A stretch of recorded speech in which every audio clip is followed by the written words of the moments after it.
What is going on, Coaster Spotters? We're back at Dollywood. It is May 5th, and we're here to try out all the new changes to the coasters and everything. There's the Flower and Food Festival. We're not going to show too much of that. I did show off that a little bit in my video last year, but we're going to do a little bit of different video today. Not really a full day vlog, kind of just my opinions on the changes to Lightning Rod, Mystery Mine, Tennessee Tornado, and the retracking of the Thunderhead. So, but we'll just show you some snippets throughout the day, but maybe a shorter vlog. If you want a more detailed one, since I've done a lot of vlogs over the last year and a half or so, we're just going to keep this one short and simple. So, looks like it's going to be a fun day.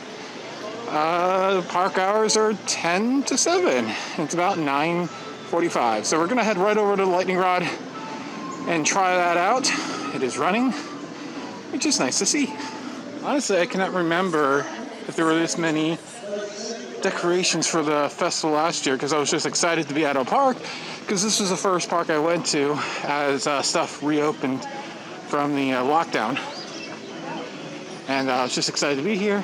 So I'll talk about the changes to COVID at the end of the video, because a lot of people are tired about that, and some people want to know, but I'm going to put that at the end. But there we go. Look at that new track. It sounds very different from the 2 or 3 times that I've heard it testing. Looks like we got 2 trains going. This looks great. Let's go ride the new Lightning Rod as a steel coaster. Yes, because more than 50% of the track is now steel. So in my mind, it's a steel coaster. Well, let's see. All right, so I just took my first ride with the new steel track, and well, you can't really tell that much of a difference. I was in row 2. I definitely prefer the back, but yeah, it's smoother in places. I never really thought it was all that rough. I mean, it was a little bumpy in places, but it's very hard to even tell where it switches over. I believe it switches over like at the bottom of the first drop, and then it comes back to this new steel track, beginning of the quad down, all the way to the brake run. It's kind of hard to tell the difference. But if it improves reliability and maintenance and all that stuff, I understand why they're doing it. The disappointing thing is the amount of trees they've taken down, and it's not that. And it's going to make a difference at night too, because like the Beast would not be the Beast if they decide to get rid of the forest. It's even when it's dark and you can't see anything, you can still hear the trees whizzing by. It will make a difference. It will, totally. And that's unfortunate. And the fact that they've just cut them down in the places that you can't see from the midway, they've just left them there. Hopefully that's a temporary thing, because it looks terrible. It literally looks like a hurricane came through, or a tornado came through, and took down all the trees. So we'll give it another try later. So yeah, Mystery Mine is something you want to get to early, and apparently whatever this is, it's one of the shows.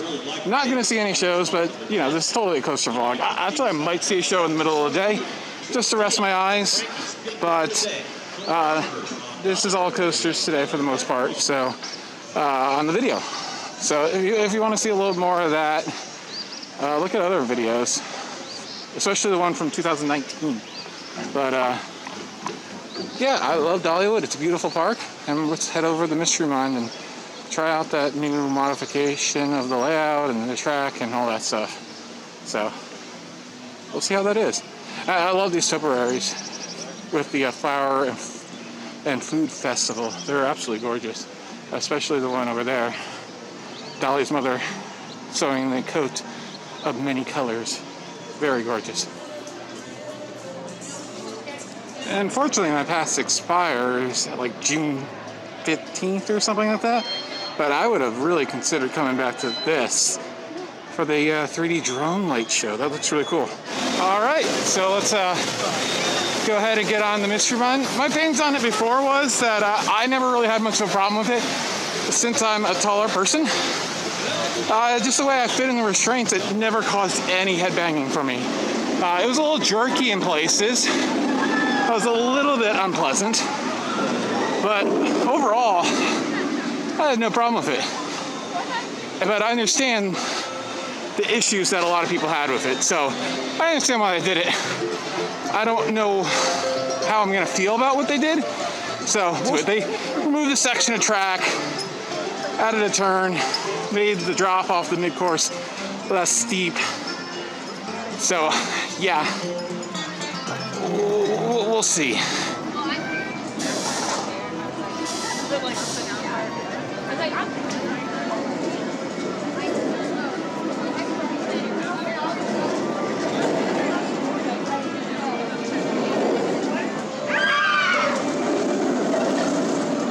All right, that new track section. Well, I understand why they did it. I don't like it as much. That turnaround, which you can still see, obviously. Hopefully they remove that in the future. It's cool that it's here this year, so like you can photograph the old and the new. But hopefully that gets removed eventually.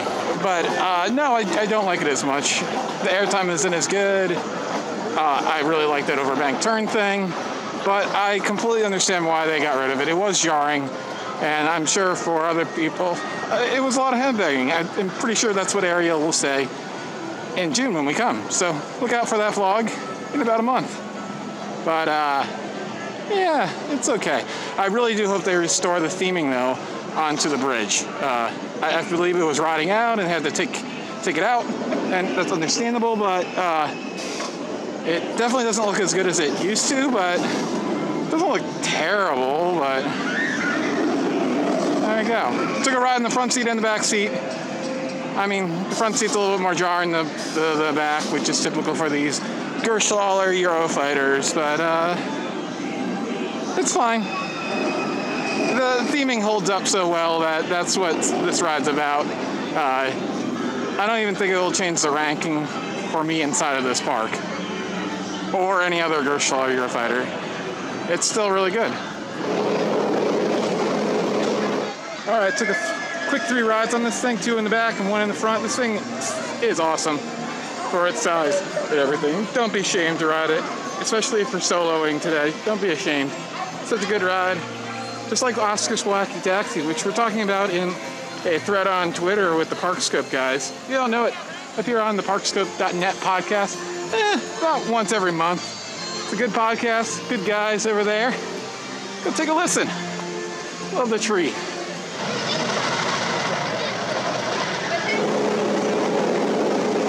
All right, let's see how Thunderhead is operating this year.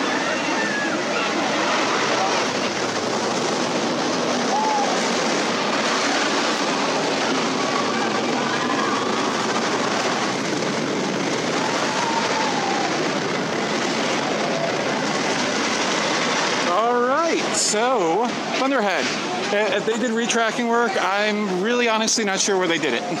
It's definitely not as major as the previous 2 years. I watched a mainly Disney vlogger come here recently, and he was like, "Oh, that was one ride and done." It didn't seem very rough to me. I could ride that all day, no problem. Now back in 2016, I think I took a few rides, and I think I had back pain. It was so rough. Yeah, it was bad. It was really bad. So I have no problems with it. I personally like it more than Lightning Rod. I think it's one of the best GCIs, and I love it. There we go. Well, at least I can take more photos of it, but dang, that's a lot less trees. You never used to be able to see the full lift hill or the first drop whatsoever.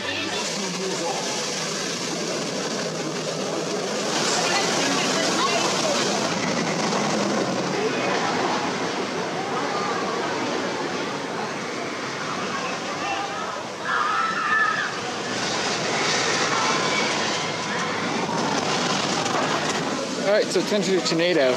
Of all the coasters that the trees got removed from, I actually don't mind this one the most, because it doesn't really affect your on-ride perspective, and it provides better video and photos, because you can actually see a lot more now.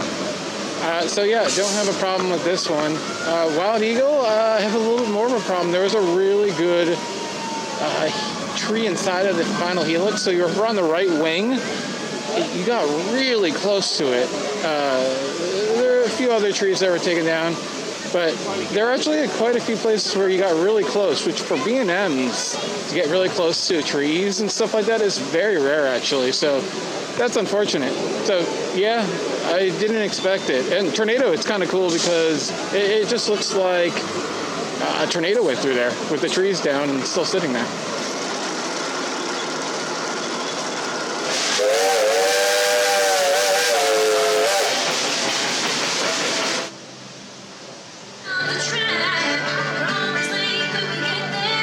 Alright, so I did take another 9 rides, back, front, middle, all around, and it's significantly slower, but I mean, it's still an amazing coaster, you know?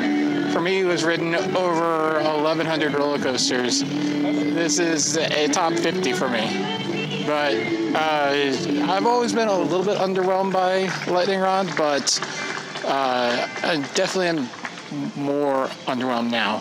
It's still great, but it's just not as fast anymore. And you can see the hillside here. That's how most of the backside looks like, but all the trees are still sitting there.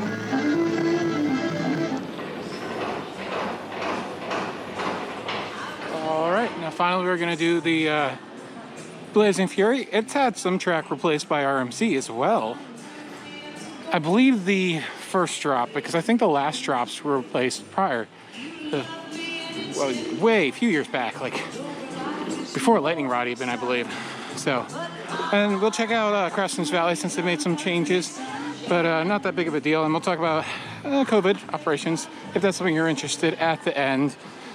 And it's been a fantastic day. I'm up to like at least 30 rides. I know my individual count, but I'll put it up on the screen really quickly right now what I ended up getting. Let's go check out Blazing Fury. Such a classic. And see? Rockin' Roadway, 5 minutes. That's it. And something else. But love it. Well, there was a slight difference. Felt a little bit smoother. It really wasn't about smoothness. It was about longevity for this ride that was built back in the 60s. And good to see that they're putting money into it to let it keep going. Personally, I would actually love them to like pull a knots and put some new animatronics in there that don't look like super high tech, kind of have that old school look, but just look generally a little bit better, a little bit more movement and all that stuff. But it's really not that necessary. A fun ride, of course. All right, so they moved things around down here. They moved the blacksmith shop out and created a seating area for the barbecue place, which last year, man, we waited for like an hour because Ariel was like craving a pulled pork sandwich. She reminded me of this recently, and I said, I don't remember this. And then she reminded me about the story. I'm like, oh, I must have suppressed that story. And it was just okay, if I remember correctly. Okay, so here's the new seating area. It was the blacksmith shop, and I believe it's been moved down to, it's been moved down the hill a little bit, so. They needed it, for sure. They definitely need more seating here. So, well, that's gonna be about it, I think. We're gonna go do the Daredevil Falls, because that doesn't get you too wet. It's a little wet, not too bad.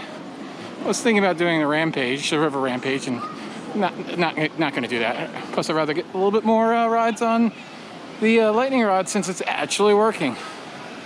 So, regardless if I don't think it's as good as it used to be, at least it's actually working now.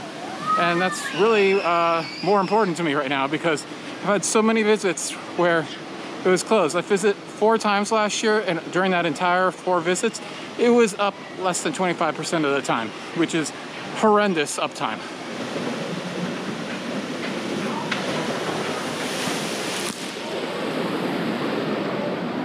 Okay, didn't know that was gonna happen. So we got a little wet there. Oops. Oh boy. I knew there was a geyser. I didn't realize it shot right at you if you were standing there. Well, all right. Didn't get me that wet. The camera actually kept me drier. My mask is wet though. That's fun. But I don't actually have to be wearing it right now, so we're gonna take it off, especially since there's like no one around. So yeah, forgot to talk about the COVID stuff. They're doing every row, and I'm fine with that at this point. I am almost completely vaccinated. Got my last shot a few days ago, so I'm still being very careful because they say after your first shot you're like 80% or so there. But yeah, I really haven't had much of a problem. And it seems like the max compliance, or just people walking around with a mask, it's about the same. So it's basically the people who are already okay with wearing a mask are still okay with wearing a mask. And the people that, you know, would take it off the minute they were away from anybody else, we're taking it off, and it's no different. So maybe a little bit less, but it wasn't that busy today. But I was surprised at how many people actually were wearing it. Oh, nice to see that the Barnstormer, the water wheel that controls the little Barnstormer propeller, is working today. It's been broken for a little while. That's fun. We did not ride that today. I'm okay with that. I don't hate them, but I'm not like a big fan of them. I actually like the 1 or 2 arm versions a lot more. Now, where is that new iron shop? I don't know. Oh well. So that's how it is. It's fine. We'll see how it is at Kings Island. Has similar policies more or less, but they're actually not even requiring it on the rides, where at Dollywood they are requiring it at the rides and in the lines, where they're not in Ohio this coming weekend. So we'll have one more vlog between there, and then we'll have another one at Six Flags over Georgia. But I've just been rambling, and I wanted to keep this thing short, and I guess what, I didn't. But I had a fantastic day. And we'll call it from Dollywood. This has been Alex for the Coaster Spot. Thank you so much for watching. Every single view means a lot to me. And I'd love to see your comments, questions, whatever down in the comment section. So go ahead and do that, and like the video and subscribe. See you next time.